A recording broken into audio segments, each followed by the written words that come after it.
zithwala izono zakho nanguse enqonqotha mona uzomngenisana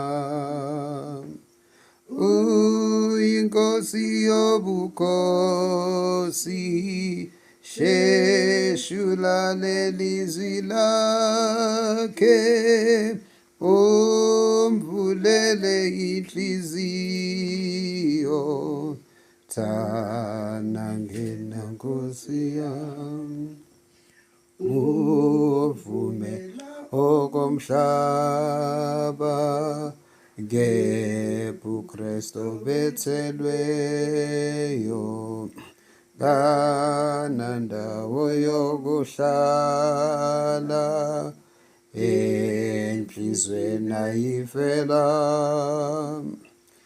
uyinkosi yobukhosi sheshula lelizwi lakhe umvulele inhliziyo thana ngena nkosi yami konje awunasikhathi nangu Jesu usabiza namhla isikhathi esihle ingomso alifikile uyinkosi yobukhosi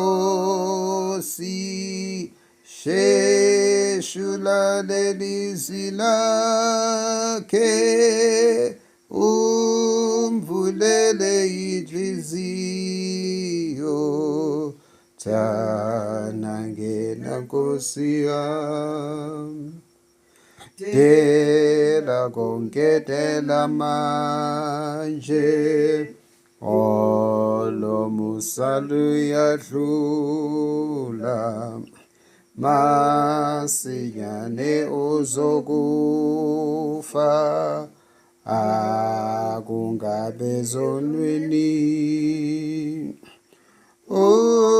inkosi yobukhosi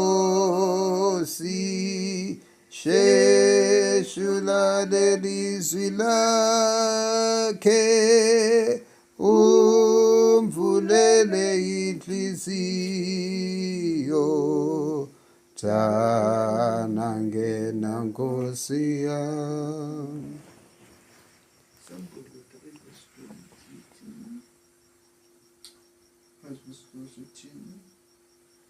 lokhu Johana azakulobela ingilosi yebandla laseSardisi naseFiladelfiya naseLaodikiya. Bheka ngimi ngasemnyango nginqonqotha, uma umuntu ezwa izwi lami awuvule umnyango, ngiyakumngena kuye ngidle naye adle nami.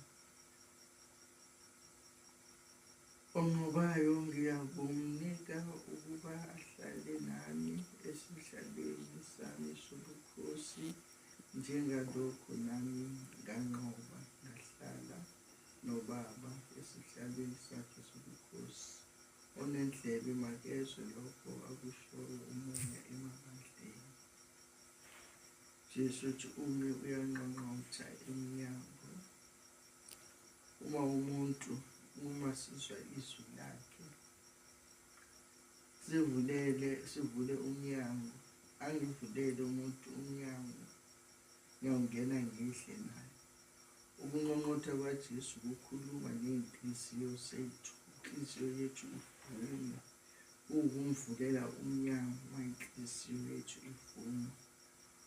Uthi onqobayo ngiyakumnika ukuba ahlale nami esihlalweni sobukhosi, njengoba nami ngihleli esihlalweni sobukhosi uNkulunkulu amnika sona, ngoba wanqoba emhlabeni. Ingakho hleli ngasesandleni sokunene sikaNkulunkulu esihlalweni sobukhosi. Verse uthi onendlebe makezwe lokho akushoyo umoya emabandleni. Ngoba ngaso sonke isikhathi indlebe kamoya iyadingeka indlebe yokuzwa, indlebe yokukhuzeka, indlebe yokulalela, indlebe yokuzwa izwi likaNkulunkulu. Sinezindlebe ziyezwa wonke umsindo, yonke into siyayazi ukuthi kanjani. Izindlebe zethu ziyakuzwa konke lokhu, kodwa izindlebe kufuneka izindlebe zikamoya ezizwa izwi likaNkulunkulu. Bathi uNkulunkulu angasisiza ukuba sizwe izwi lakhe, ukuba izindlebe zethu zivuleke zilizwe izwi lakhe, njalo njalo. Njengoba ingoma ithi singamncinci indawo uJesu, wazithwala izono zethu, usemi ngasemnyango yanqonqotha, umoni ngamngenisa nami. Ithi dela konke, dela manje, olomusa liyadlula masinyane uzokufa. Kungabi ezonweni, sidele konke, sidelele inkosi uJesu, ngoba sizokufa. Singaze sishwele ezonweni. Ngoba uNkulunkulu angasisiza, Moya Ongcwele ungasisiza, ngoba uyanqonqotha njalo ey'nhliziyweni. Nalapho sesivale khona iy'nhliziyo, kepha uMoya Ongcwele ulokhu uyanqonqotha njalo phakathi kwey'nhliziyo zethu. Sathi uNkulunkulu angasisiza nakulesi sikhathi lesi samanje silukhuni, uNkulunkulu abe nathi. Simvulele iy'nhliziyo, olethu bese liyafanisana nalethi, singazenzi ikhulu iy'nhliziyo zethu lapho sizwa izwi likaNkulunkulu. Sithambe iy'nhliziyo zethu zithambele ukulizwa izwi likaNkulunkulu.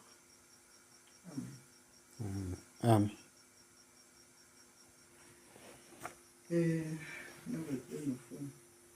Konje awunasikhathi, nangu Jesu usabiza, namhla isikhathi esihle, ingomso alifike. Uyinkosi yobukhosi, sheshula lelizwi lakhe, umvulele inhliziyo, thana ngena Nkosi yami. Dela konke, dela manje, olomusa luyadlula, masinyane uzokufa. Akungabe ezonweni, uyinkosi yobukhosi, sheshula lelizwi lakhe, umvulele inhliziyo, thana ngena Nkosi yami.